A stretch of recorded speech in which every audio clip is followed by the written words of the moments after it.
안녕하세요. 황녀의 싸다가 토크 시간입니다. 네, 오늘의 황녀 사연을 소개해드리겠습니다. 사연 읽기 전에 구독과 좋아요, 많은 공유 부탁드릴게요. 저희 가족은 부모님, 오빠 3명과 저 여동생 이렇게 살고 있어요. 저희 아빠는 택시기사로 일을 하시고 있으며 엄마는 전업주부이십니다. 아버지 한 달 월급으로는 생활하기가 어려워 큰오빠, 작은오빠네가 50만원씩 보태주고 있어요. 2명 오빠와 2 새언니, 정말 저희 부모님한테 깍듯이 잘하고 있어요. 우리 부모님이 세상을 올바르게 사시고 정직하게 사셔서 말년에 행복하게 사는구나 생각이 들어요. 저희 둘째 새언니네가 정말 부자이고 오빠와 언니도 직장 생활을 하고 있습니다. 둘째 새언니네 외가 친척 모두 소위 잘 나가는 집안들 사람이에요. 아빠가 예전에 보증을 잘못 쓰는 바람에 아빠 퇴직금부터 오빠가 결혼할 때 사용할 집값 모두 빚을 갚는 데 사용을 하여 어쩔 수 없이 처가에 들어가 신혼살림을 차렸어요. 그래도 오빠들이 부모님이라고 50만원씩 챙겨주느라 항상 고마운 마음이고 여기까진 정말 완벽하다고 생각하고 오히려 오빠네를 욕한다면 제가 죽일년이에요. 근데 저희 셋째 오빠가 공부를 한다고 해요. 다른 오빠들처럼 공무원 공부를 한다고 하는데 가장 쉬운 곳으로 한다고 하네요. 그리고 저도 대학교 3학년이고 여동생은 대학교 1학년이에요. 저희가 과에서 상위권이 아니기에 엄마한테 학비를 의존해야 되지만 저희도 알바도 하고 있어요. 그런데 아빠도 건강이 예전 같지 않아서 오래 뛰지 못하고 당뇨에 혈압이 겹쳐서 요즘에는 눈도 침침하다고 하시네요. 그만큼 쉬는 날이 많아 수입도 줄어들고 있는 현실이에요.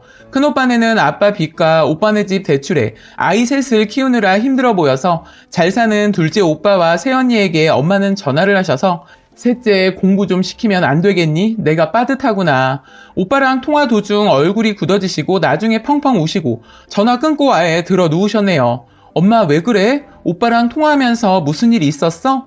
나중에 정신 가다듬고 엄마가 새언니 말을 전해주었습니다. 오빠 거 빚 갚느라 90만원씩 꼬박 나가고 50만원씩 시댁에 생활비 드리고 아버님 병원비 약값 대드리는데 도대체 뭘 더 바라세요? 라고 하였지만 사실 외삼촌네가 사업이 망해서 오갈 데 없는 신세라 언니 몰래 오빠가 대출을 받았고 결국 새언니한테 들통이 난 거예요. 새언니는 막말로 남편은 결혼할 때 아무것도 해온 것 없이 못만 났는데 사랑하니까 다 받아들였고 자식 된 도리 최선으로 하고 있잖아요. 그리고 도련님 언제 붙들지 아세요? 도련님 공무원 되면 도련님이 좋거나 예비 동서가 좋지. 제가 좋을 게 뭐가 있어요?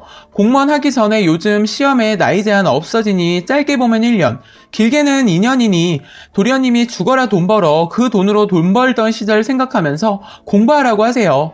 라고 하였고 덧붙여 부모님도 아니고 형제한테 도와줄 의무는 저에게 없다고 생각해요. 라고 전화통화해서 말을 했다고 하네요.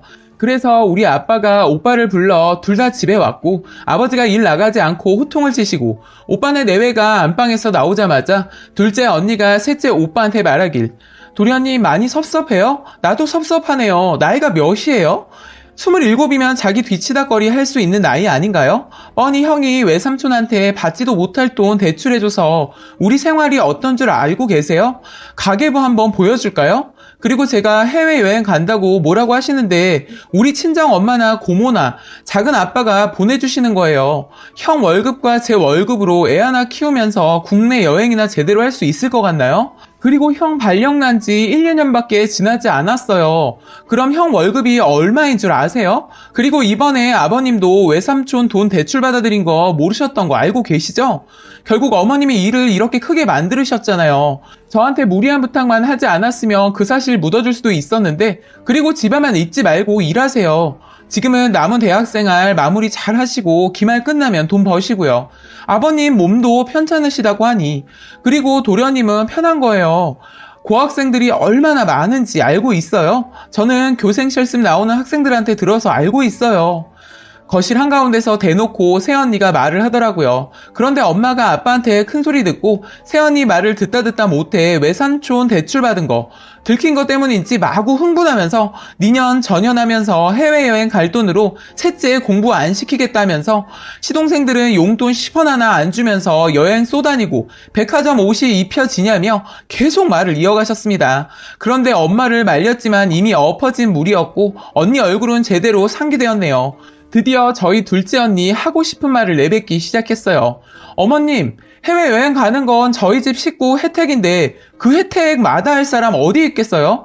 당장 누군가 공짜로 여행 보내준다고 하면 달려가지, 안 그러세요?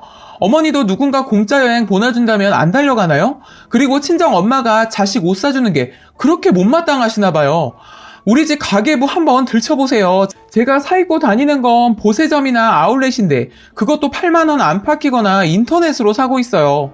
고가의 옷은 다 이모, 엄마, 고모가 사주는 거고 제 남편도 마찬가지로 이모보다 엄마나 아빠가 사주고 계세요. 그리고 어머니는 저한테 옷 한 벌이라도 사주셨나요? 아님 근사한 곳에서 밥을 한번 사주셨어요? 게다가 시동생들 용돈? 제가 왜 줘야 돼요? 다들 그렇게 젊은데 능력이 없어요? 저한테 기댈 정도로요? 그리고 외삼촌도 참 뻔뻔하시네요. 갚을 능력은 없으면서 달라고 해야지 빌려달라고는 왜 하나요? 쓸데없는 자존심은 있어가지고 그러면서 추석 때 조카 며느리한테 거드름 피는 꼴은. 거기까지 이야기하다가 둘째 오빠가 말리고 아빠가 소리치고 해서 둘째 오빠가 둘째 언니 데리고 서둘러 나갔고 둘째 언니는 엘리베이터 기다리면서도 계속 하고 싶은 말 다 하며 저희 집 8층인데 1층에서 태어나오는 새언니 목소리가 다 울려 퍼지더라고요.